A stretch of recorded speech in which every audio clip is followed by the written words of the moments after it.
நாம ஒரு காலத்துல பெங்களூர்ல போனீங்கன்னா முக்குக்கு முக்குக்கு கார்டன் இருக்கும். இன்னைக்கு முக்குக்கு முக்குக்கு வந்து பார்த்தீங்கன்னா பிராந்தி கடை தான் இருக்கு. அன்னைக்கு அவ்வளோ பியூட்டிஃபுல்லாக இருக்கும் பெங்களூரு.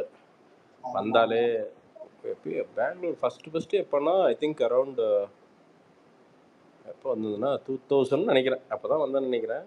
அப்படியே 2000 சம்திங். அப்போ எப்போயோ எங்கள் அப்பா கூப்பிட்டு போனார் சின்ன வயசில். அப்போலாம் போனால் எங்கே பார்த்தாலும் பார்க்காகவே இருக்கும். எங்கே பார்த்தாலும் மரங்களாக இருக்கும். எல்லாம் ஸ்வெட்டர் போட்டு போவாங்க.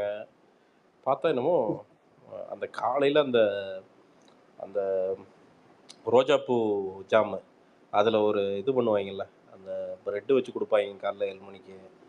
அடா அடா அடா அதை சாப்பிட்டோம்னா எல்லாம். என்ன ப்ரோ? அதான் ப்ரோ, அந்த ரோசாப்பூ அந்த ஜாமில் அந்த அந்த இது ப்ரெட்டு, அதான் காலைல பிரேக்ஃபாஸ்ட் நம்ம ஆளுகளுக்கு. எல்லாமே இனிப்பாக இருக்கும் பெங்களூரில். அது அவ்வளோ டேஸ்ட்டாக இருக்குங்க. அதெல்லாம் ஒரு மாதிரியான ஊர் ப்ரோ. அது ஒரு மாதிரி மெர்சலான ஊர். அது ஒரு மாதிரி எப்படின்னா கிட்டத்தட்ட பாண்டிச்சேரி மாதிரி ட்ரிவலைஸ் பண்ணிட்டானுங்க. பெங்களூர் போகலானே சரக்கு அடிக்கணும் அப்படின்னு அந்த மாதிரி ஒரு பார்ட்டி கல்ச்சர் மாதிரி கொண்டு வந்துட்டாங்க ப்ரோ. இல்லை, அது கிடையாது. பெங்களூர் அது கிடையாதுங்க. அதை தாண்டி நிறைய இருக்கு. பயங்கர ஸ்பிரிச்சுவலான ஊர் ஆக்சுவலா. வைப்ரேஷன். பிரசாந்த் ப்ரோ, எப்போ பேசலாம்னு சொல்லுங்க, பேசலாம். Thank you for allowing me to speak. இதுல என்னங்க இருக்கு? யார் சொல்றது? ஏ பொலிட்டிக்கலா? ஆமா, நீங்க எப்பன்னு சொல்லுங்க, நான் பேசுறேன். ப்ரோ பேசுங்க ப்ரோ. இல்ல, கரெக்ட், கார்டன் சிட்டி தான். ரெண்டாவது விஷயம் வந்து ரியல் எஸ்டேட் ஃபுல்லாவே ஆக்குபை பண்ணிடுச்சு.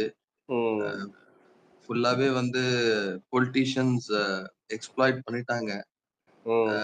நம்ம வேளாச்சேரி மாதிரி அங்கேயும் வந்து எல்லா இடத்துலயும் இடத்த போட்டு வாங்கிட்டாங்க. புரியுது. மறக்க முடியாத, இது என்ன சொல்றது, மறைக்க முடியாத ஒரு உண்மை. புரியுது. ரெண்டாவது, I'm liking your neutral views brother. நீங்க ரெண்டு பக்கமும் பேசுறீங்க. இந்த சன் டிவி ரீசெண்டா ஒரு போஸ்ட் போட்டிருந்தீங்க இந்த மூவிஸ் ரிலேட்டடா. I like it. இல்ல, அதுதான் என்னன்னா, இப்போ எல்லாருமே பாஸ்ட்டை மறந்துடுறாங்க பிரதர். என்னன்னா பயஸ்டு, எல்லாத்துக்கிட்டையுமே பயஸ் இருக்கு. ஒரு சின்ன பயஸ் இல்லாமல் இங்கே யாருமே இல்லை. அதான் உண்மை. அதை ஒத்துக்கிட்டா நல்லது, அவ்வளோதான். இப்போ எல்லாருமே ஒரு சின்ன ஒரு லீனியன்ஸ், யாராவது ஒரு மேலே வந்து ஒரு சின்ன ஒரு கரிசனை இருக்க தான் செய்யுங்க. இப்போ நாளைக்கு வந்து விஜய் என்ன வந்து ஃபார் எக்ஸாம்பிள் பாலிடிக்ஸ் வராருன்னு வச்சுக்கோங்களேன், ஒரு சின்ன கரிசனை இருக்க தான் செய்யும். ஏன்னா நமக்கு அவரை பிடிக்கும் பர்சனலாக.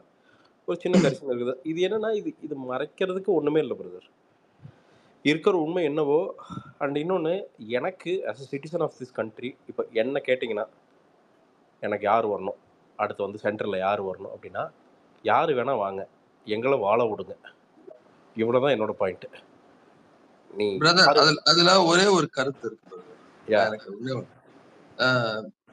எனக்கு சினிமா துறையில இருந்து புரட்சி தலைவிக்கு அப்புறம், ஐ மீன் அது வந்து லாஸ்ட் டைம் நான் சொன்னதுக்கு அப்புறமா நிறைய பேர் வந்து விமர்சனமும் செய்தாங்க. ஓகே, மேடம் ஜே அவங்களுக்கு அப்புறம் அந்த கெரிஸ்மா யாருக்குமே இல்ல, வர்றதுக்கும் வாய்ப்பு இல்ல. அவர் வந்தா நல்லது பண்ணுவார் அப்படின்றதுக்கு அவர் எந்த பிரஸ் கான்ஃபரன்ஸும் கொடுக்கல இது வரைக்கும். So I reserve my comments. என்னால சொல்லவும் முடியாது. அவர் வந்து நேரா பேசுற வரைக்கும் என்னால் அவர் வந்து தப்பா ரைட்டான்னு கூட சொல்ல முடியாது, சரிங்களா? அதே சமயத்துல I have huge respect for Ajith Kumar. ஏன்னா அவர் வந்து தலன்னு சொல்லக்கூடாதுன்னு சொல்லியிருக்காரு. அதனால ஏகேன்னு சொல்றேன். ஏன்னா அவர் வந்து தன்னை வந்து ஃபேன்ஸ்ன்னு கூட சொல்ல மாட்டாரு. இவர் விஜய் வந்து அட்லீஸ்ட் தோழர்களே தோழிகளேன்னு சொல்லுவாரு. அட்லீஸ்ட் அவர் வந்து எதிலையும் பார்ட்டிசிபேட் பண்ணாம, he just doesn't participate in anything, but he says you please respect your parents and you follow your education, you take care of your family. So எனக்கு என்னன்னா, ரெண்டு பேர் இதுலயும் ரொம்ப எக்ஸ்ட்ரீமா இருக்கு. எனக்கு என்னன்னா, ரெண்டு பேரும் பார்க்கும்போது ஐ டோன்ட் திங்க். அப்புறம் ரஜினி சாரை பார்க்கும்போது அவர் வந்து எனக்கு தேவையே இல்லட்டாரு. என்னால முடியாது, என்னால இது பண்ண முடியாது. பட் கமல் சாரை பார்க்கும்போது அவர் வந்து ஒரு டிஃப்ரெண்டா ஒண்ணு கொண்டு வரேன்னு சொல்லிட்டு அவர் வந்து காம்ப்ரமைஸ் பண்ணிட்டாரு அவரோட ஐடியாலஜிய. Yes, obviously obviously. ப்ரோ இது பார்க்கும்போது என்ன இப்ப விஷால் என்ன சொல்றாருன்னா விஜய் சரி தளபதி ஃபேன்ஸும் இருக்கலாம் இதுல, அதனால தளபதி என்ன சொல்றேன், விஜய் சார்னு சொல்றேன், ஏன்னா யாருமே ஹர்ட் ஆகக்கூடாது. அதனால என்ன ஆகுதுன்னா நம்பிக்கையே போயிடுச்சு சினிமா ஸ்டார்ஸ் மேல. ஏன்னா வராங்க, ஒரு ஸ்டேட்மெண்ட் கொடுக்குறாங்க சோசியல் மீடியால, அதுக்கப்புறம் 2 வருஷத்துக்கு அப்புறம் 1 வருஷத்துக்கு அப்புறம் இந்த பக்கமோ இல்ல அந்த பக்கமோ சாயறாங்க. ஏதாவது ஒரு மாற்றத்தை கொண்டு வருவாங்கன்னு பார்த்தா இல்ல. இது என்னன்னா பிரதர், இது ப்ரோ பிரசாந்த் ப்ரோ, நான் ஒண்ணு மட்டும் சொல்லிக்கிறேன் இந்த ஒரு டாபிக்ல. என்னன்னா ரஜினியோ கமல் சாரோ இல்ல அஜித்தோ விஜயோ யாரா இருந்தாலுமே ப்ரோ, மக்கள் நம்பிக்கை வச்சாதான் அவங்க வர முடியும்.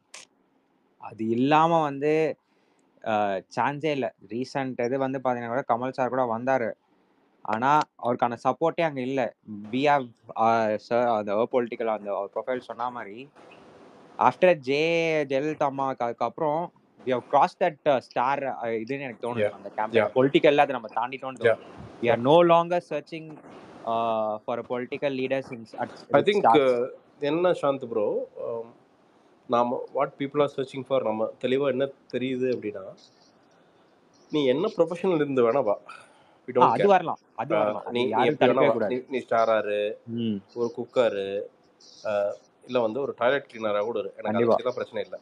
எனக்கு நீ பெர்ஃபார்ம் பண்ணுறியா இல்லையா, அதான் எவ்வளோதான் கேள்விங்க, மக்களோட கேள்வி எவ்வளோதான். நீ என்னென்னா உன் பாஸ்ட் ரெக்கார்டு என்ன, நீ எந்த அளவுக்கு வந்து பப்ளிக் வந்து சப்போர்ட்டிவாக இருந்திருக்க, உள்ளே வந்தால் நீ கண்டிப்பாக பண்ணுவேங்கிறதுக்கான ப்ரூஃபுகள்லாம் என்ன, அப்புறம் களத்தில் நீ என்ன பண்ண. வி டு நாட் வாண்ட், அதாவது சும்மா வந்து நடக்காத ஒன்றும் ப்ராமிஸாக நீ கொண்டு வந்தீங்கன்னா நாங்கள் ஏற்றுக்க மாட்டோம்.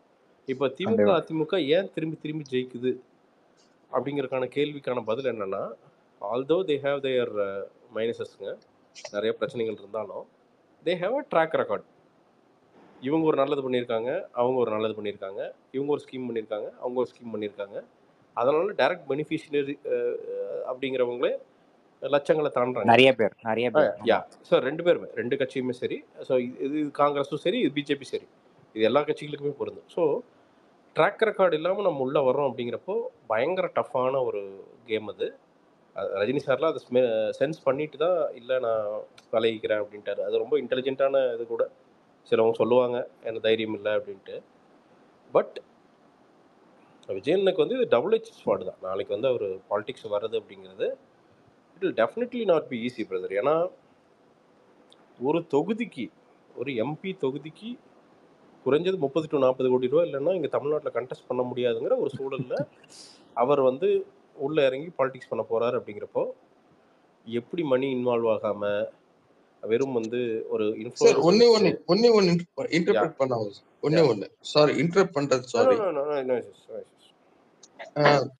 அஜித் சார் கிட்ட காசு இல்ல. ஓகே, ரெண்டாவது அவருக்கு இன்ட்ரெஸ்ட் கிடையாது. இல்ல ப்ரோ, இல்ல பிராக்டிகலா ஒரு மேட்டர் சொல்லிடுறேன். நம்ம நடிகர்கள் வச்சிருக்கிற காசெல்லாம் ஒரு எலெக்ஷன் கூட பத்தாது. எக்ஸாக்ட்லி 1% கூட கிடையாது. அதுதான் இங்க கிரவுண்ட் ரியாலிட்டில அவங்க பண்றதே வந்து நமக்கு தெரியுது. அந்த மாதிரி நீங்க என்னன்னா ஒவ்வொருத்தரோட நெட்வொர்த் வந்துங்க, எனக்கு தெரிஞ்ச வரைக்கும் நான் சொல்றேன், மேபி நான் தப்பா கூட இருக்கலாம். நெட்வொர்த் வந்து எல்லாம் நீங்க என்ன அசெட் இது பண்ணீங்கனாலும் 1000 கோடியை தாண்டாது. நிறைய பேர்த்தோட நெட்வொர்த் 1000 கோடியை தாண்டாது. மேபி மேக்ஸிமம் 2000 கோடி தாண்டலாங்க. இது வந்து ஒரு கட்சி ஃபார்ம் பண்ணி நீங்கள் எல்லாத்துக்கும் பூத் ஏஜென்ட், அதாவது தமிழ்நாடு ஃபுல்லாக பூத் ஏஜென்ட் போடணும்னா அதுக்கு மட்டும் 20 லட்சம் பேர் வேணும் பிரதர். மொத்தம் 20 lakh பீப்புள்னா 20 lakh பார்ட்டி ஒர்க்கர்ஸ் வேணுங்க உங்களுக்கு. 20 லட்சம் பார்ட்டி ஒர்க்கர்ஸ் இருந்தால் தான் உங்களால் வந்து மொத்த எல்லா தொகுதியிலையும் நீங்கள் வந்து பெனிட்ரேட் ஆகி உங்கள் ஆளே முதல்ல அங்கே உட்காருவோம். இந்த பேஸ் கட்டமைப்புக்கு இந்த 20 லட்சம் பேர்த்துக்கும் you should give them at least some basic அமௌண்ட்டுங்க. அப்ப எனக்கு ஒரே ஒரு கேள்வி இருக்கு பிரதர். இப்போ விஜய் சார் கிட்ட வந்து இருக்கிற ஃபேன் பேஸ் வந்து எல்லாமே mostly less than 18 years of age. எனக்கு த்ரோட் பெயின் இருக்கு, sorry. Less than 18 years of age தான் நிறைய பேர் அவரோட ஃபேன் பேஸ். அப்ப இருக்கும்போது அவருக்கு எப்படி அவரால் முடியும்? இல்ல லெஸ் தேன் 18 அப்படின்னு நீங்க சொல்றீங்க, அந்த ஃபேன் பேஸ் இருக்கு. நீங்க அதுக்கப்புறம் 18 தாண்டி நிறைய பேர் இருக்காங்க, பல லட்சம் பேர் இருக்காங்க. ஆனா இங்க பாலிடிக்ஸ்ல அவருக்கு என்ன பெரிய பிரச்சனை ஆகும்னா, தமிழ்நாடு மக்கள் என்னன்னா, ஜஸ்ட் பிகாஸ் எல்லாரும் நினைக்கிறது என்னன்னா, ஜஸ்ட் பிகாஸ் நம்ம ஃபேவரட் ஸ்டார் வந்து பாலிடிக்ஸ் வந்துட்டா அவங்களோட பொலிட்டிக்கல் அலையன்ஸை விட்டுட்டு, அந்த அலிஜியன்ஸை விட்டுட்டு டக்குன்னு வந்து பார்த்தீங்கன்னா அந்த ஸ்டார் பிரசாந்த் ப்ரோ உங்க வாய்ஸ் ரொம்ப லோவா கேக்குது. சாரி கேக்குதா? லோவா இருக்கு சார், லோவா இருக்கு சார். ரொம்ப லோவா கேக்குதா? இப்போ ஓகே ப்ரோ. ஓகே. என்னன்னா நாம நினைக்கிற கால்குலேஷன் கிடையாது ப்ரோ. என்னன்னா நாளைக்கு நாங்கள் விஜயண்ணா வந்து ஆரம்பிக்கிறார் அப்படின்னா, அவர் ஃபேன்ஸாக இருக்கிறவங்க எல்லாருமே 100% அவர் பொலிட்டிக்கல் பார்ட்டிக்கு போவாங்களா அப்படிங்கிறதே கொஸ்டின் மார்க் தாங்க. ஏன்னா பொலிட்டிக்கல் ஸ்டாண்டு வேறு, நான் உங்களை ஹீரோவை பார்க்குறது வேறு அப்படிங்கிறதுக்கான பயங்கர வித்தியாசம். ஏன்னா நீங்கள் சினிமாலேயே வந்து பார்த்தீங்கன்னா எம்ஜிஆர் சார் கிளிக் ஆன அளவுக்கு சிவாஜி ஐயா வந்து கிளிக் ஆகல. அரசியலில் ட்ரை பண்ணார், ஒன்றுமே செல்ஃப் எடுக்கலை. அதுக்கப்புறம் கம்முன்னு திருப்பி ஆக்டராகவே வந்து பார்த்திங்கன்னா முடிச்சுக்கிட்டாரு. ஸோ பொலிட்டிக்ஸே வந்து பார்த்திங்கன்னா எல்லாருக்கும் ஒத்துக்காதுங்க. இன்னொன்று, விஜயண்ணா வந்து இப்போ ஃபார் எக்ஸாம்பிள் 2026 எலெக்ஷன்னா எவ்வளோ தொகுதியில் அவர் கண்டெஸ்ட் பண்ண போகிறாங்க, இதெல்லாம் பெரிய பிரச்சனைகள்ல இருக்குங்க. எத்தனை தொகுதியில் கண்டெஸ்ட் பண்ண போகிறாங்க அவங்க, இப்போ என்ன ப்ராக்டிக்கல் பாலிட்டிக்ஸாக கேட்டிங்கன்னா எந்த அளவு கம்மியாக கண்டெஸ்ட் பண்ணுறாங்களோ அவ்வளோ நல்லதுங்க. ஏன்னா யூ நீட் பீப்புள். ஆக்சுவலாக இந்த செகண்ட் வந்து அவங்க அந்த ஒர்க்கை ஆரம்பிச்சிடணும். கிரவுண்ட் லெவலில் அவ்வளோ பேர் தேவைங்க ஒர்க் பண்ணுறதுக்கு. அதான் சொல்கிறேன்னா, இன்றைக்கி இப்போ கோயம்புத்தூரில் வந்து பார்த்திங்கன்னா பாஜக பேசிகிட்டு இருக்கிறப்போ ரொம்ப சிம்பிளாக அதிமுகவும் திமுகவும் சொன்ன ஒரே விஷயம் இதுதான். என்ன தெரியுமா சொன்னாங்க? ஏங்க பூத்துக்கு உங்களுக்கு ஏஜென்ட் இருக்காங்க அப்படின்னு கேட்டாங்க. இதை மட்டும் தான் கேட்டாங்க எல்லாருமே. 2 கட்சியுமே இந்த கேள்வி மட்டும் தான் கேட்டாங்க. ப்ரோ இது நீங்க நம்ப மாட்டீங்க, நான் வந்து 3 பூத் சவுத் சென்னையில் நான் 3-4 பூத் போய் பார்த்தேன். அவங்க சொன்ன மாதிரி நிஜமாலே ஏடிஎம்கே டிஎம்கே தான் யாரும் இல்லை ப்ரோ. பூத் ஏஜென்ட் விலைக்கு வாங்கிடுறாங்க. அதாவது நீங்கள் அங்கே வேலை செய்ய போனா டப்புன்னு ஆப்போசிட் கட்சி வந்து ஒரு அமௌண்ட் கொடுத்துட்டே இங்கே வா, இங்கே வந்து சார் நான் சொல்லட்டுமா சார்? நான் போன பூத்ல வெளியில நான் வந்து பேர் சொல்ல விரும்பல, போலீஸ் கான்ஸ்டபிள் உட்கார்ந்து இருந்தாரு அந்த பூத்ல. சாரி, த்ரோட் பெயின் இருக்கு, திருப்பி எல்லாருக்கும் சொல்லிக்கிறேன், சாரி. ரொம்ப ட்ரை பண்ணி பேச வேண்டாம், விட்டுருங்க. அவர் வந்து கையில எழுதிருந்தாரு 139, 142, 143 கையில எழுதிருந்தாரு. யாரு கூடயோ போன்ல பேசிக்கிட்டு. அது என்னன்னு எனக்கு புரியல. ஏற்கனவே போஸ்ட் போல் சர்வே எடுப்பாங்க. நீங்க இப்போ இன்டெலிஜென்ஸ் கிட்ட இருந்து ரிப்போர்ட் வருதுன்னு சொல்றாங்கல்ல, இந்த தேர்தலுக்கு அப்புறம் எத்தனை சீட்டு யார் ஜெயிப்பாங்க அப்படின்ட்டு. அதெல்லாம் என்னன்னு நினைக்கிறீங்க? வெளில நின்று ஒருத்தவங்க வந்து சைலண்டா ஒப்பீனியன் கேட்பாங்க, யாருக்கு போட்டீங்க அப்படின்னு கேட்பாங்க. பூத் ஏஜென்ட் கிட்ட இருந்து வந்து பூத் ஏஜென்ட்ஸ்க்கு எல்லாமே கரெக்டாக தெரியும், எவ்வளோ காசு கொடுத்துருக்கோம், இந்த வார்டில் எத்தனை ஓட்டு, யார் வந்து ஓட்டு போட்டால் எவன் கல்ல ஓட்டு போடுறான் முதற்கொண்டு எல்லாமே தெரியும். ஸோ இதெல்லாம் கலெக்ட் பண்ணி தான் டேட்டாவாக இன்டெலிஜென்ஸ் ரிப்போர்ட்டாக உங்களுக்கு மேலே வருங்க, மெட்ராஸ்க்கு வரும். நீங்கள் சாம் சரிமா சொல்ல வந்தீங்க சாம்? ப்ரோ பிரதர் நான் வந்து ஹலோ சார் சொல்லுங்க சாம். பிரதர் நான் வந்து நீங்க விஜய் சாரோட பொலிட்டிக்கல் பார்ட்டி பத்தி பேசிட்டு இருந்தனால எனக்கு ஒரு விஷயம் தோணுச்சு. என்னன்னா அவரோட இன்ட்ரோவர்ட் நேச்சர் வந்து பொலிட்டிக்ஸ்க்கு சூட் ஆகும்னு நீங்க நினைக்கிறீங்களா? பேசிக்கலி நீங்க அவர் கூட வரைக்கும் பெர்ஃபார்மன்ஸ் தான் பிரதர். நீங்க இப்போ காமராஜர் போய் நீங்க என்ன பயங்கரமா போய் பொழக்கிற அளவுக்கு ஸ்பீச் பேசி நம்ம ரொம்ப ரேராக தான் அதை பார்த்துருப்போமே. ஏன்னா காமராஜர் இன்னைக்கு வரைக்கும் காமராஜராக தான் இருக்காரு. என்னன்னா செய்த செயல்கள் தான். ஸோ கிரவுண்ட் லெவலில் இன்னைக்கு மக்களுக்கு என்னென்னா, நீங்கள் வந்து நெஞ்சை நிமித்திக்கிட்டு நெஞ்சை கிழிச்சிட்டுலாம் மைக்கில் வந்து கற்றுலாம் தேவையில்லைங்க. கிரவுண்ட் லெவலில் அவங்களுக்கு சேஞ்ச் வர்றதை நீங்கள் விசிபிளாக காட்டினீங்கன்னா ஓட் ஃபார் யூ. அதுதான் சொல்கிறேன், இது என்ன மாடல் எடுத்துகிட்டு போக போகிறாரு அப்படிங்கிறதான் இந்த கேள்வி. ஏன்னா இன்னும் கரெக்டாக 6 மாதத்தில் வந்து உள்ளாட்சி தேர்தல் வருது. இது எவ்வளோ பேர்த்துக்கு இதை ட்ராக் பண்ணுறாங்கன்னு தெரில. ஏன்னா இங்கே எல்லாமே ரோடை க்ளீன் பண்ண ஆரம்பிச்சிட்டானுங்க. எல்லாம் நல்லா உள்ளாட்சி தலைவர்லாம் அடுத்த ரவுண்டுக்கு ரெடி ஆகிட்டானுங்க இருக்கிறவங்க. இப்போ இந்த உள்ளாட்சி தேர்தலில் எவ்வளோ பேர்த்த களத்தில் இருக்க போறாரு? இந்த கேள்வி இருக்கு. இதில் கரெக்டான கேண்டிடேட்ஸ் உள்ள இது பண்ணி ரொம்ப ரொம்ப சிம்பிளுங்க. ரொம்ப பெரிய விஷயமெல்லாம் இல்லை. ஒரு 10 உள்ளாட்சி தலைவர் தமிழக வெற்றி கழகம் முடிச்சதுனாலே சூப்பருங்க, ஃபேண்டாஸ்டிக். இப்போ அந்த 10 உள்ளாட்சிக்கு நீங்கள் 2026க்குள்ள என்ன விசிபிள் ப்ராக்ரஸ் கொண்டு வர போறீங்க? இதை வச்சுங்க 2025 வரைக்கும் நல்ல ஹார்ட் ஒர்க் பண்ணி ஒரு விசிபிள் ப்ராக்ரஸ் கொண்டு வந்து அதை அவங்க ப்ரொஜெக்ட் பண்ணி 237 தொகுதியா? இப்போ 36 நினைக்கிறேன், 37 38 தொகுதின்னு நினைக்கிறேன். இப்போ அவ்வளோ தொகுதிக்கும் ஆட்கள் போடாமல் இன்டெலிஜென்ட்டாக அழகாக வந்து பார்த்தீங்கன்னா ஒரு 50 தொகுதி எடுத்து தெளிவாக கேண்டிடேட் போட்டு அந்த 50 பேர் ஜெயிக்கிற அளவுக்கு ஒரு வேலை செஞ்சாலே முடிஞ்சு போச்சுங்க. நீட்டாக பிரச்சாரம் பண்ணி 50, ஏன்னா 237 தொகுதியிலையும் விஜய் அண்ணன் வந்து போய் பிரச்சாரம் பண்ணி உட்காரதெல்லாம் எனக்கு தெரியலைங்க, எவ்வளோ பாசிபிள்னு எனக்கு தெரியல. அது நடக்கும். சரி, நடக்காதுன்னு இல்லை, ஓட்டு போட மாட்டாங்களோ இல்லை, நிச்சயமாக போடுவாங்க, இது எல்லாமே நடக்கும். ஆனால் அகெயின் நான் கேட்குறேன், அதில் எவ்வளோ பேர் ஜெயிப்பாங்க? ஓட்டு பிரிக்கிறது அதெல்லாம் சூப்பர், எவ்வளோ பேர் அதில் ஜெயிப்பாங்க? 238 பேர்னா 238 பேர் ஐடென்டிஃபை பண்ணியிருக்கீங்களா? அதோட நீங்கள் ஐடென்டிஃபை பண்ணதை விட ப்ரோ இல்ல இது இப்படி கூட யூஸ் அவர் போலாம்ல ப்ரோ. லைக் நீங்க ஃபுல்லா நின்னு உங்க ஓட் பேங்கை இன்க்ரீஸ் பண்ணலாம்ல. அதுதான் சார் ப்ரோ, நான் என்ன கேட்குறேன், நீங்க 50 மட்டும் கான்சன்ட்ரேட் பண்ணீங்கன்னா உங்க ஓட் பேங்க் எவ்வளவு இன்க்ரீஸ் ஆகும்னு தெரியாது. அது ஓகே சார் ப்ரோ. சார் எனக்கு ஒரே ஒரு கருத்து இருக்கு சார். நான் I will drop after this. எனக்கு ஒரே ஒரு கருத்து இருக்கு. இன்ஃபேக்ட் 2 இருக்கு. ஐ ஜஸ்ட் ஒன் இஸ் உங்களை அப்ரிஷியேட் பண்றேன் என்ன ஸ்பீக்கரா அப்போ ஜாயின் பண்ணதுக்கு. I really appreciate your work Prashanth sir. Keep up the good job. 1.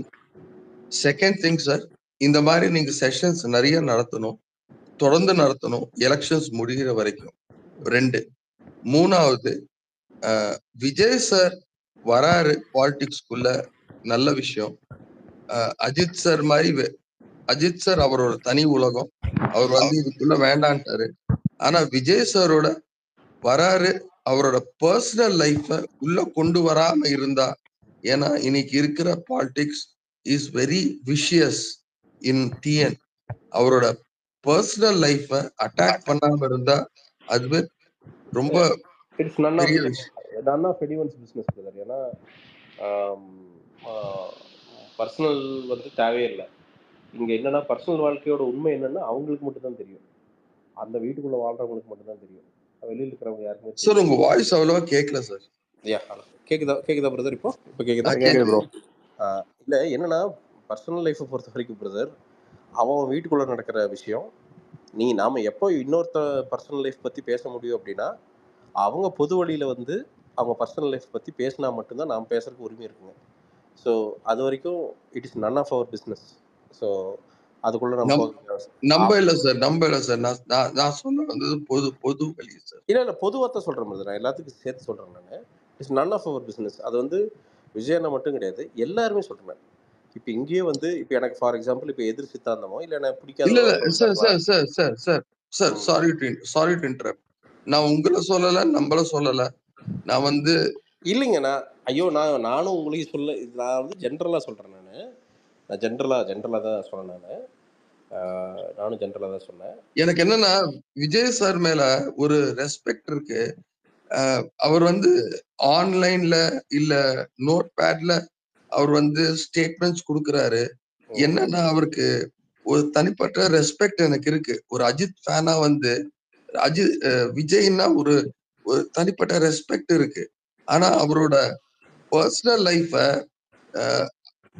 இந்த பக்கம் இல்ல அந்த பக்கம் சாஞ்சிட்டாருன்னு சொல்லிட்டு மிச்சவங்க வந்து அவரை டார்கெட் பண்ணி அது பர்சனலா போச்சுன்னா எனக்கு ரொம்ப கஷ்டமா இருக்கும். அது மட்டும்தான். Karthik bro hi, Manoj bro hi, Nithyan high. I'm dropping sir. Thank you so much Prashant sir. Thank you. Padi முடிஞ்ச அளவுக்கு maximum. Hello, a follower of yours since 2017. Oh, thank you bro. Thank you Prashant sir. Thank you. Padi bro கண்டிப்பா bro. ஏன்னா நிறைய பேர் முடிஞ்ச அளவுக்கு நிறைய பேர் பேசுறோம். ஏன்னா சும்மா கண்டிப்பா thank you Manoj bro. High Manoj bro. Hi, thanks for the speaker. Yeah Manoj bro. Bro, ஒரு டவுட் ப்ரோ. யா இப்போ ட்விட்டர்ல வந்து நெக்ஸ்ட் விஜய், சிவகார்த்திகேயன், தனுஷ், சூர்யான்னு சண்டை போயிட்டு இருக்கு. இப்போ சிவகார்த்திகேயன் அந்த இடத்துக்கு வந்து ஹார்ட் ஒர்க் பண்ற மாதிரி எனக்கு ஃபீல் ஆகுது. கண்டிப்பா. பட் வந்து தனுஷ் வந்து விஜய் இடத்துக்கு போட்டி போறதுக்கு பதில் அவரு கமல் இடத்துக்காக ஹார்ட் ஒர்க் பண்றாரோன்னு எனக்கு ஒரு தோணுது. நீங்க என்ன நினைக்கிறீங்க? ஆக்சுவலாக என்னன்னா, இது இவங்க எல்லாருமே அவங்களுக்கான ஒரு தனியான ஒரு இடத்த உருவாக்குவாங்கன்னு நான் நினைக்கிறேன் பிரதர். ஏன்னா விஜய் அண்ணா இடத்த இன்னொன்று ஒரு ஆள் ரிப்ளேஸ் பண்றதுங்கிறது அது அந்த மேட்டர் புரியுது, அந்த பேட்டர்ன் நீங்க சொல்றது புரியுது. அது ஆக்சுவலா ஒரு நல்ல விஷயம் பிரதர். அது அப்படி நடந்தா சம நல்ல விஷயம். ஏன்னா we need stars. நீங்க தியேட்டர் இன்னைக்கு மொத்த சினிமா பிசினஸ் சர்வைவ் ஆகிறதுக்கு we need starsங்க. சிவா வந்து is sincerely working towards that. அது it is not easy brother. உண்மையாக சொல்கிறேன்.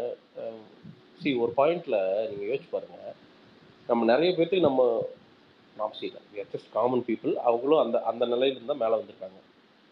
நிறைய பேர்த்தோட இது என்னன்னா, ஏதாவது கொஞ்சம் சம்பாரிச்சு ஒரு எஃப்டியில் போட்டுட்டு அம்மா அப்பா ஹாப்பியாக இருந்தால் போகுண்டாடே போதுண்டா, அந்த வாழ்க்கை போதுண்டாங்கிறத நம்ம நிறைய பேர்த்தோட ஒரு இதுங்க. பட் அவங்க ஒரு காமன் பீப்புளாக இருந்து இங்கே ஒரு ஸ்டார்டம் வந்ததுக்கப்புறம் காசு தேவையான அளவுக்கு பார்த்ததுக்கப்புறம் ஏன் ஓடுறாங்க அப்படின்னா, என்னன்னா they want to be in the race, அவ்வளோதான். That's all. அந்த want to be in the ரேஸோட அந்த ரேஸ் ஜெயிச்சிடணுங்கிற வெறி. ஏன்னா அது வந்து காசை பற்றினதே கிடையாது. ஓகே. ஸோ அதை வந்து பயங்கரமாக ரெண்டு பேருமே, இப்போ தனுஷ் பிரதரும் சரி சிவாவும் சரி, எனக்கு தெரிஞ்ச ரெண்டு பேரும் பக்கத்து வீதி தான் நினைக்கிறேன். சிவா ஆஃபீஸும் தனுஷ் சார் வீடும் எனக்கு தெரிஞ்சு இப்போ 2 வீதி தள்ளி தான் நினைக்கிறேன். எல்லாம் பக்கம் தான் எல்லாரும். நீங்கள்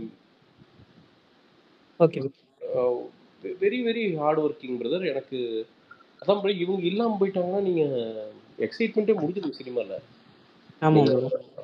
நீங்கள் நிறையா நீங்கள் நல்லா பாருங்கள், மலையாளம் சினிமா நான் என்ன சொல்லுவேன், கண்டென்ட்டுங்க கிடையாது. நீங்கள் அதில் யோசிச்சு பாருங்கள், content, strong content, good star, அது ரெண்டும் மிக்ஸ் பண்ணுறாங்க அவங்க. நீங்கள் ஒரு ஆவேஷம் வந்து வேற ஒருத்தர் நடிச்சிருந்தா நம்ம இவ்வளோ ஸ்பீடாக பார்த்துருப்போம்னா நமக்கு தெரியாது. Aavesham is a very is a fantastic content. ஆனால் இட்ஸ் கப்பிள்டு வித் ஃபாஃபா அப்படிங்கிற தலைவனுடைய அந்த ப்ரெசன்ஸ் அப்படிங்கிறது தான். நீங்கள் ஆவேசத்தை வந்து இன்னொருத்தர் நடிக்க வைங்க, அங்கே டுமில் ஆயிடுறது. ஆக்சுவலாக அது டுமில். ஏன்னா நம்ம வந்து ஒரு ப்ரீகன்சீவ் நோஷன் என்னன்னா, உள்ளே போகும்போது ஃபகத் ஃபாசில் நடிச்சிருக்காண்டா, அப்போ நல்லா இருக்குண்டா, அந்த மைண்ட் செட்டில் தான் உள்ளே போகிறோம். நம்ம சைக்காலஜிக்கலாகவே நம்ம அந்த படத்தை பற்றி பாசிட்டிவாக நினச்சி தான் உட்காரோம். ஸோ அது அந்த நீங்கள் அந்த எப்படி சொல்கிறது, அதை வந்து நமக்குள்ளே வந்து மண்டையில் திணிச்சிருக்கிறாங்க. ஸோ இந்த மலையாளம் சினிமாவும் it is actually moving towards stars. இதுதான் உண்மை. கொஞ்சம் கொஞ்சமாக they are moving towards stars. ஆனால் அங்கே என்னன்னா, அவங்க கண்டென்ட்டை டைல்யூட் பண்ணாமல் இருக்காங்க. Okay. Whatever happen to Tamil cinema will happen to Malayalam cinema. நான் நல்லா சொல்கிறேன், it will happen to Malayalam cinema. அது நடக்கும். அந்த ஃபேஸ் யாருமே தப்பிக்க முடியாது. மலையாளம் சினிமா அந்த ஃபேஸில் இருந்திருக்கு. நீங்கள் எடுத்திங்கன்னா 6-7 இயர்ஸ் முன்னாடி மலையாளம் சினிமா நம்ம யாருமே பார்க்க மாட்டோம். அந்த ஃபேஸ்லாம் மலையாளம் சினிமாவுக்கு இருந்திருக்கு, கன்னடா சினிமாவுக்கு இருந்திருக்கு. அது திருப்பியும் வந்து இதாகும். ஆனால் நாம் வந்து ஐ திங்க் ரொம்ப ஸ்ட்ராங்காக ப்ரிப்பேர் ஆகிறோம் தமிழ் சினிமா பொறுத்த வரைக்கும். படி இனிமேல் ஷேர் பண்ணுங்க, நிமேஷ் நல்லா பேசுவார். Okay. High Karthik. High Karthik Raj. High Karthik. நல்லா இருக்கீங்களா சார்? ரிவ்யூலாம் பார்ப்பேன், சினி ரிவ்யூலாம் பார்ப்பேன். ஓகே நன்றி நண்பா. ஓகே சார், இப்போ எனக்கு ஒரு டவுட். இப்போ சினி ஆக்டர்ஸோட இதை பற்றி சொன்னீங்களே, அசெட்ஸ், எக்கனாமிக் பேக்ரவுண்ட் பற்றி. இப்போ தளபதி வந்து இப்போ கட்சி ஆரம்பிச்சிருக்காரு. எந்த கான்ஃபிடென்ட்ல அவர் ரன் பண்ணுவாருன்னு சொல்ல முடியுங்களா சார்? என்ன கான்ஃபிடென்ட்ல ரன் பண்ணுவாருன்னு கேக்குறீங்க? ஆமா சார். இப்போ சினி, ஏன்னா நீங்க இப்போ கொஞ்ச நேரத்துக்கு முன்னாடி நான் ரிசன் பண்ணேன், இப்போ 1000 கோடி தாண்டாது, எந்த ஆக்ட்ரஸோட இதுவும் 1000 கோடி தாண்டாதுன்னு நீங்க. இப்போ அப்படி இருக்கும்போது இப்படி ஒரு டஃப்பான ஒரு கிரவுண்ட்ல வந்துட்டு ஏதோ ஒரு அவருக்கு ஒரு ப்ளஸ் பாயிண்டோ இல்லை ஒரு ஏதோ ஒரு என்ன சொல்றது, ஒரு இல்ல ஐ திங்க் அவர் கான்பிடண்டான ஒரு இது இருக்கும் இல்ல அவருக்கு. அது அவர் என்னன்னா ரொம்ப ஸ்ட்ராங்கா இளைஞர்கள் நம்புறாருன்னு நான் நினைக்கிறேன். Okay bro. அவர் நிஜமான மாற்றம் வேணும்னு நினைக்கிறாரு நான் நினைக்கிறேன். வேற எந்த ரீசனும் இருக்க முடியாதுங்க. ஏன்னா ஓகே ஓகே. நீங்க அரித்மெட்டிக்கா நீங்க எடுத்துட்டீங்கனாலே கார்த்திக் ப்ரோ, சொல்லுங்க. காசு கொடுத்து விஜயனால ஜெயிக்க முடியாது. 238 தொகுதி கொடுக்கறதுக்கு விஜயன் காசு கிடையாது. அண்ட் இன்னொன்னு ப்ராக்டிக்கலா பாத்தீங்கன்னா, நீங்க வந்து இப்போ பிஜேபி வந்து காசு கொடுக்கும், இல்ல காங்கிரஸ் காசு கொடுக்கும் அப்படின்லாம் சொல்ல முடியாதுங்க. அவர் பின்னாடி இருந்து கொடுத்துருவாங்க, அவங்க ஜெயிக்க வச்சிருவாங்க. ஏன்னா அவனுக்கே சொந்த கட்சி இருக்கு, அவன் அந்த கட்சிக்கு செலவு பண்ணிட்டு போயிடுவான். அவன் இதுக்கு கொண்டு வந்து விஜயன் கொடுக்க போறான். ஸோ அப்படிங்கிறப்போ அதுவுமே இப்போ ரொம்ப அந்த பாசிபிலிட்டிஸ் எல்லாம் ரொம்ப ரொம்ப ரொம்ப கம்மிங்க. அப்போ ஏன் இந்த பொலிட்டிக்கல் பார்ட்டி அப்படின்னா உறுதியா வந்து ஏதோ ஒரு பேஸ், ஏதோ ஒரு அந்த ஷிஃப்ட்டை வந்து அவர் ஃபீல் பண்றாரு. அண்ட் இன்னொன்று ஒரு ரெஸ்பான்சிபிள் சிட்டிசனா எல்லாத்துக்குமே அது ஒரு சின்ன ஒரு ஆசைங்கிறத விட ஒரு சரி நம்ம நம்ம நம்ம ஸ்டேட் வந்து பார்த்தீங்கன்னா ஒவ்வொரு தடவை கீழே போகும்போதும் இது எவனா ஒருத்தன் மாற்ற மாட்டானா அப்படிங்கிற ஒரு வெறுப்பு இருக்கும் நமக்கு. ஸோ அந்த வெறுப்பு அவருக்கு இருக்குன்னு நினைக்கிறேன் எனக்கு தெரிஞ்சு. ஸோ அதனால தான் இந்த ரிஸ்க் எடுக்கிறாருன்னு நினைக்கிறேன். ஏன்னா இது வந்து பயங்கர ரிஸ்க் பிரதர். கண்டிப்பா கண்டிப்பா. ஏன்னா சிரஞ்சீவி சார்லாம் ஏன்னா இப்ப ஹியூமன் பீயிங் இப்ப எல்லாருக்குமே பர்சனுக்கு எல்லாருக்குமே உள்ள ஒரு இதுதான் ஒரு சோஷியல். இல்ல ரொம்ப சிம்பிள் கார்த்தி ப்ரோ. என்னன்னா ஒரு 200 கோடி ரூபாய் கிட்ட சம்பளம் வாங்குற ஒரு ஹீரோங்க. ஓகே. இங்கிருந்து அவர் வந்து ஜாலியா 10 ஃபிளாப் கொடுத்தாலும் 10 × 200 அட்லீஸ்ட் ஒரு 2000 கோடி ரூபாய், ரொம்ப கம்மியா போட்டீங்கன்னா ஒரு 1000 கோடி ரூபாய் ஈஸியா சம்பாதிக்கலாம். அவரு சம்பாரிச்சு டாக்ஸ் கட்டி எல்லாத்தையும் கட்டினாலுமே கடைசியில 500 கோடி ரூபாய் கையில காசு இருக்கும். ஓகே. ஜாலியா படுத்துக்கலாங்க, எங்காவது ஒரு நாட்டுல போய் ஜாலியா நீட்டி படுத்துட்டு ஜாலியா வாழ்க்கையை வாழ்ந்துடலாம் ரிமைனிங் லைஃப்ங்க. அப்போ அதை தூக்கி வீசிட்டு வர்றாரு அப்படின்னா ஏதோ ஒரு பயங்கர ரெஸ்பான்சிபிலிட்டி இருக்குன்னு தான் அர்த்தம். கண்டிப்பா. இப்போ ஒரு காமன் மேனுக்கு எடுத்துட்டீங்கன்னா, இப்போ ஒரு சோசியல் சர்வீஸ் ஆரம்பிச்சு இப்போ நம்மளே இப்போ ரோட் வரை எவ்வளவு பேர் பாக்குறோம். இப்போ ரொம்ப ஒரு இப்போ ஒரு படியில உட்காந்துட்டு ஆக்சுவலா நான் கந்தஞ்சாவடியில இருக்கேன். இப்போ கிராஸ் பண்ணி போறதுக்கு ரொம்ப மனசு பாரமா ஒரு முடியாது. வந்து ஒரு பிச்சை எடுக்கிற மாதிரியான ஒரு டெய்லி பாக்குறோம். இல்ல இது நிறைய இருக்கு கார்த்தி ப்ரோ. நம்ம இதெல்லாம் சேஞ்ச் பண்ண முடியாதாங்கிற ஒரு ஏக்கம் நமக்கே இருக்கும். இல்ல ரொம்ப நீங்க எங்க பாருங்க, மெட்ராஸ் எடுத்துக்கங்க, எங்க பாருங்க குப்பமேடுங்க, நீங்க ஓஎம்ஆர் எடுத்துக்கங்க. நம்ம ஓஎம்ஆர்லாம் வந்து பாத்தீங்கன்னா tech city, tech road, hifi ரோடுங்கிறோம். அந்த ரோட்ல பாத்தீங்கன்னா நீங்க எங்கேயும் சாக்கடை நோண்டாம நிறைய அடைச்சு கிடக்கிற இடங்கள்லாம் நிறைய இருக்கு. கண்டிப்பா கண்டிப்பா. நடந்து போனீங்கன்னா வெறுப்பா இருக்கும். அப்போ அந்த ரோட்ல நார்மலா எப்படி இருக்கணும், ஹைஃபையா சமய காஃபேஸ்ல இருந்து எல்லாமே மாடலா. நீங்க அந்த ஓஎம்ஆர்ல வந்து நீங்க அந்த ரோடை நடக்க ஆரம்பிச்சீங்கனாலே ஹாப்பியா நடக்கிற அளவுக்கு அந்த அதை வந்து ஒரு 7 மணிக்கு மேல ஒரு ஹாப்பனிங் ஸ்பாட்டா மாத்தணும். அதான நியாயம் என்னங்க? அதான நியாயம். ஏன்னா ஒரு டெக்கீஸ் இருக்கிற ஏரியாங்க, அவன் வந்து என்னன்னா நாலேஜ் ஷேரிங் வந்து பயங்கரமா பண்ணுவான். அவன் வந்து என்னன்னா அவன் அந்த கோடிங் மண்டேல தான் வேலை ஜாஸ்தி அவனுக்கு. அப்படிங்கிறப்போ அவன் நைட்டு வந்து அவன் வந்து என்னன்னா அவனால வந்து அவன் வாங்குற சம்பளத்துக்கு அங்க இருக்கிற 80% மேல அவன் வந்து தினம் போய் வெளில சுத்த முடியாது. அப்போ அந்த ரோடு செமையா ஒரு ஹாப்பனிங்கா இருந்துச்சுன்னு வச்சுக்கோங்க. நீங்க ஹாப்பனிங்னா ரொம்ப நீ பாரு பப்பெல்லாம் வேணாமையா. நான் என்ன சொல்றேன், நல்ல கிளீனான வாக்வே வச்சு, நீட்டா பெஞ்சஸ் உட்கார்றதுக்கு பெஞ்சஸ் வச்சு, அழகான மரங்கள் வச்சு, அவன் வந்து உட்காந்து ஒரு கான்வர்சேஷன் பண்றதுக்கு இடங்கள் கொடுத்துட்டாலே அதை வந்து மேபி ஒரு 10% தப்பா யூஸ் பண்ணுவான்னு வச்சுக்கோங்களேன். ஆனா ஒரு 90% அவன் எங்க உட்காந்துங்க அவன் ஐடியாஸை அடுத்த லெவல் அங்க வந்து உட்காந்து ஒருத்தன் வந்து பாத்தீங்கன்னா ஒரு ஸ்டார்ட் அப் பத்தி யோசிக்கலாம். ஒரு அடுத்த ஸ்விக்கியை பத்தியோ அடுத்த ஜொமேட்டோ பத்தியோ ஒருத்தர் யோசிக்கலாம் உட்காந்து. பெங்களூர்லாம் பாத்தீங்கன்னா இப்ப எங்க பார்த்தாலும் அந்த ஃபுட் பாத் வந்து கரெக்டா அதான் கார்த்திக்ராஜ் ப்ரோ, நீங்க நல்லா பாருங்க, வளர்ந்த நாடுகள் எல்லாத்துலயுமே அந்த சோசியல் ஸ்பேஸ் வந்து பியூட்டிஃபுல்லா இருக்குங்க.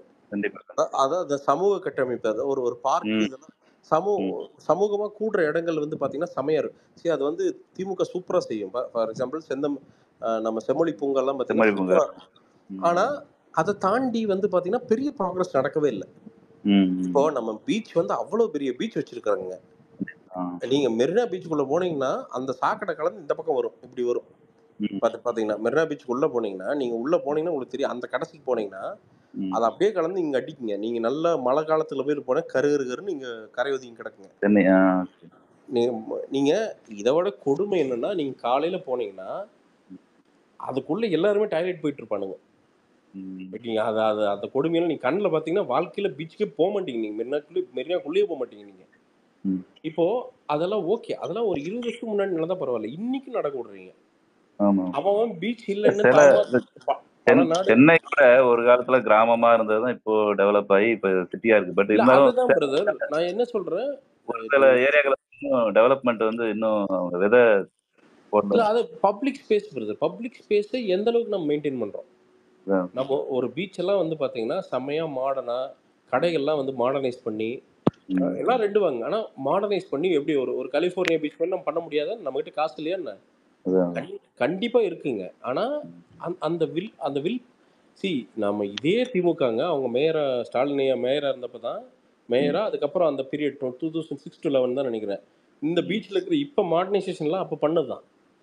ஆனா அன்பார்ச்சுனேட்லி அதுக்கப்புறம் பெரிய மாற்றங்கள் அந்த பீச்ல நடக்கவே இல்லை. ஸோ அந்த மாதிரிங்க இதெல்லாம் ஒரு நீங்க ஒரு சிட்டிசனா பார்த்தாலே உங்களுக்கு இது சொல்யூஷன் என்னன்னு தெரியுங்க. ப்ரோ பெரிய பிரசாந்த் ப்ரோ ஒரு டவுட். இப்ப இவ்வளவு நம்ம பேசுறோம்ல, இதெல்லாம் யோசிக்கிறோம்ல, இந்த மாதிரி இதை டீடைல்ஸ் எல்லாம் கொண்டு வந்து மேனிஃபெஸ்டோ செட் பண்ற அளவுக்கு இப்ப விஜய் அண்ணா கிட்ட எல்லாம் வந்து ஒரு இன்டெப்த் டீம் இருக்குமா?